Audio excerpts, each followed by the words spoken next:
Ohayou minasan, balik lagi bersama aku Nevertari Vivi di sini dan selamat datang juga di channel Animeope. Nah, kemenangan aliansi bajak laut topi jerami melawan aliansi Yonko Kaido jelas membuat peta kekuatan di dunia One Piece berubah sangat cepat.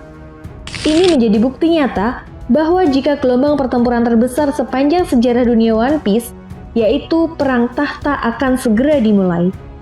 Namun di pembahasan kali ini aku nggak akan ngebahas hal itu ya guys.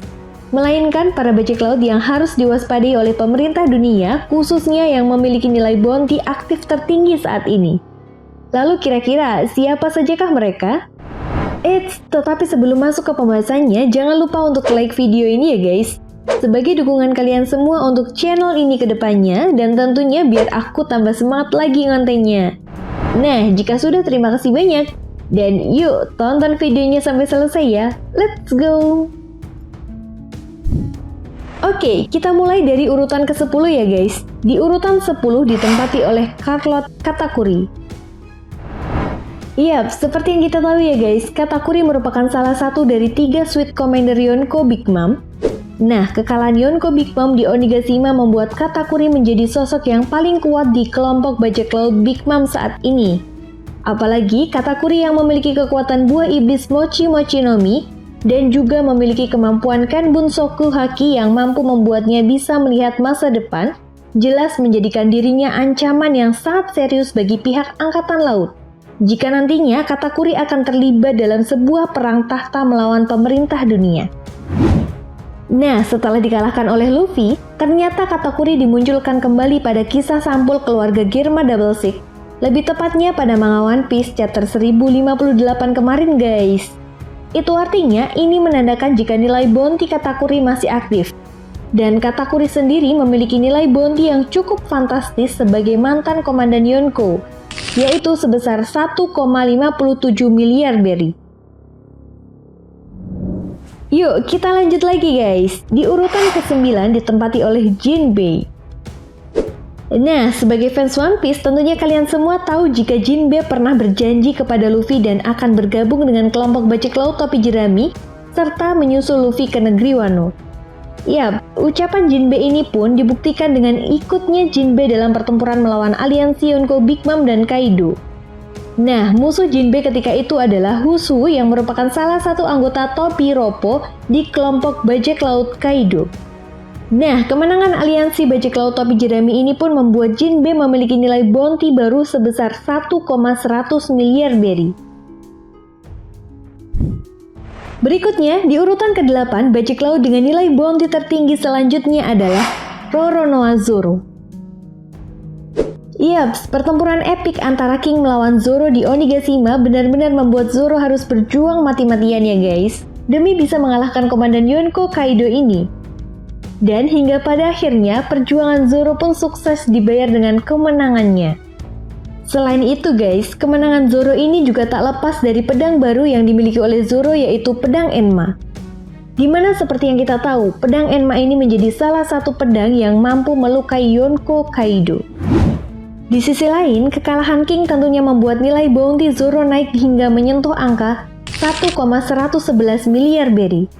Dengan kata lain, sebagai wakil kapten di kelompok bajak laut topi jerami, Zoro telah membuktikan bahwa dirinya memang pantas menjadi tangan kanan Luffy sebagai seorang Yonko baru saat ini ya guys, dan siap untuk mendampingi Luffy menjadi seorang raja bajak laut. Oke, kita lanjut lagi ya guys. Di urutan ke-7 ditempati oleh Marco the Pony. Kekuatan Marco emang gak bisa diremehkan ya guys. Nah, Marco sendiri sempat menjadi sorotan di pertempuran Onigashima karena pernah bertarung melawan 2 All-Star Kaido sekaligus. Gila sih menurut aku.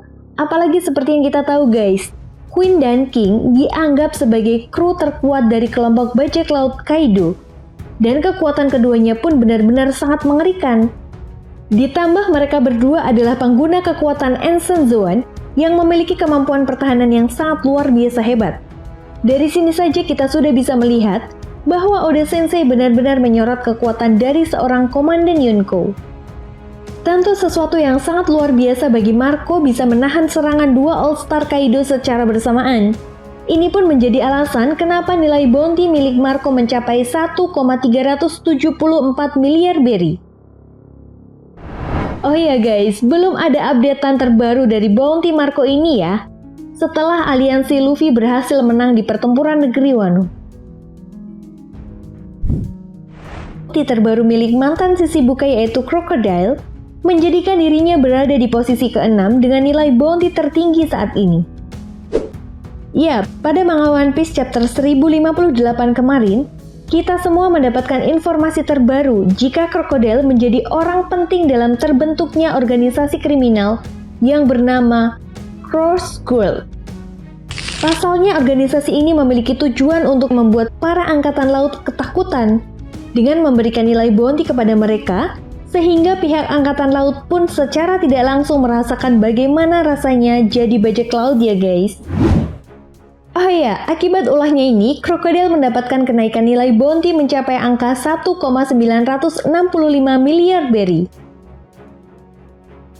Selanjutnya di urutan kelima, bounty tertinggi ditempati oleh salah satu kaisar lautan, Marshal D. Teach. Nah, salah satu musuh yang diyakini akan menjadi pesaing terberat Luffy untuk mendapatkan harta karun One Piece, yaitu Kurohige ini memang patut diwaspadai ya guys, terutama oleh pihak angkatan laut ataupun pemerintah dunia. Selain itu, perlu diingat juga guys, Kurohige juga menjadi target dari Im Sama yang harus dilenyapkan keberadaannya. Namun tentunya ini bukanlah hal yang mudah bagi pemerintah dunia. Pasalnya meskipun Yonko yang satu ini jarang diperlihatkan, tetapi setiap pergerakan dari kelompok bajak laut Kurohige selalu memberikan sebuah yang tak terduga. Contohnya saja, dengan sangat sabar dia berhasil mengambil alih posisi Yonko setelah pertempuran Marineford berakhir. Bukan hanya itu aja guys, nilai bounty yang dimiliki oleh Kurohige ini pun gak main-main, yaitu mencapai angka 2,247,6 miliar berry. Nah, di urutan yang keempat, bounty tertinggi berikutnya ditempati oleh Luffy, Kid, dan Law. Menurut aku sih, Luffy, Kid, dan Law benar-benar menjadi bajak laut yang benar-benar gila, sampai bisa mengalahkan Yonko, Kaido, dan Big Mom di pertempuran negeri Wano. Sesuatu hal yang mustahil dilakukan oleh para bajak laut supernova. Tetapi mereka bertiga, jika mengalahkan seorang Yonko dan merebut kekuasaannya, bukanlah sesuatu hal yang mustahil. Nah, seperti yang kita tahu guys, akibat ulahnya ini pun pemerintah dunia kemudian memberikan nilai bounty kepada mereka bertiga sebesar 3 miliar berry. Ya, meskipun awalnya agak nggak adil bagi Luffy, tetapi kemudian pemerintah dunia memberikan hadiah sebagai seorang Yonko yang baru menggeser posisi Kaido guys. Oke, kita lanjut lagi guys. Di posisi ketiga ditempati oleh Lord Buggy. Nah, di angkanya, Buggy menjadi Yonko baru tentunya membuat seluruh para bajak laut kaget dan tidak percaya atas keputusan pemerintah dunia maupun angkatan laut. Bahkan Luffy saja sampai mengatakan, padahal Buggy itu bodoh dan lemah sekali. Kenapa dia bisa menjadi seorang Yonko? Dan akhirnya pada manga One Piece chapter 1058 kita pun mengetahui fakta yang sebenarnya jika ternyata pemerintah dunia salah paham dan menganggap jika Buggy adalah pemimpin dari organisasi Cross Guild. Padahal nyatanya, Crocodile lah yang mendirikan organisasi ini guys. Nah, tentunya di angkanya Buggy menjadi seorang Yonko jelas membuatnya memiliki nilai bounty yang sangat fantastis dan bahkan melebihi Luffy, yaitu sebesar 3,189 miliar berry. Yuk selanjutnya di posisi kedua nilai bounty tertinggi ditempati oleh Dracul Mihawk. Jelas guys, dibubarkannya sistem Shichibukai oleh pemerintah dunia membuat para mantan Shichibukai memiliki nilai bounty aktif lagi. Dan salah satunya adalah Dracul Mihawk. Oh ya guys, selain itu pada manga One Piece chapter 1058 kemarin, kita juga mendapatkan informasi yang sangat menarik, yaitu mengenai sosok Dracul Mihawk yang nyatanya dulu adalah seorang pemburu angkatan laut. Jadi rasanya akan sangat pas sekali guys, jika Mihawk bergabung dengan organisasi Cross Guild yang memang memiliki tujuan untuk menangkap para angkatan laut. Nah, bergabungnya Dracul Mihawk di organisasi ini pun membuat pihak Angkatan Laut harus waspada. Sehingga nggak heran kalau nilai bounty yang dimiliki oleh Mihawk sangat tinggi, yaitu 3,590 miliar berry. Nah, yang terakhir guys, pemilik bounty tertinggi yang masih aktif sampai saat ini ditempati oleh Akagami no Sen. Salah satu kaisar lautan yaitu Akagami no Sen memang sedang menjadi bahan perbincangan yang sangat menarik di kalangan para fans One Piece. Pada manga One Piece chapter 1055, kita bisa melihat bagaimana dahsyatnya kekuatan haki dari karakter yang satu ini guys. Seng memang dikenal sebagai pengguna kekuatan Hausoku Haki yang sangat dahsyat. Bahkan inilah yang membuat seorang Admiral Rokugyu terlihat panik dan pergi dari negeri Wano setelah Seng mengintimidasinya dengan kekuatan haki. Dan ini juga bisa menjadi bukti nyata jika ucapan Basil Hawkins mengenai kekuatan seorang Yonko di luar akal sehat manusia.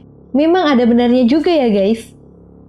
Nah, sebagai salah satu mantan anggota bajak laut Goldie Roger dan juga seorang kaisar lautan, Akagami no Sen mendapatkan nilai bounty sebesar 4,48,9 miliar berry. Oke guys, itu tadi merupakan pemilik top 10 bounty yang harus diwaspadai oleh pemerintah dunia maupun angkatan laut. Nah, jadi gimana nih menurut nakama semua tentang pembahasan kita kali ini? Jika kalian punya pendapat lain, silahkan tulis pendapat kalian di kolom komentar ya.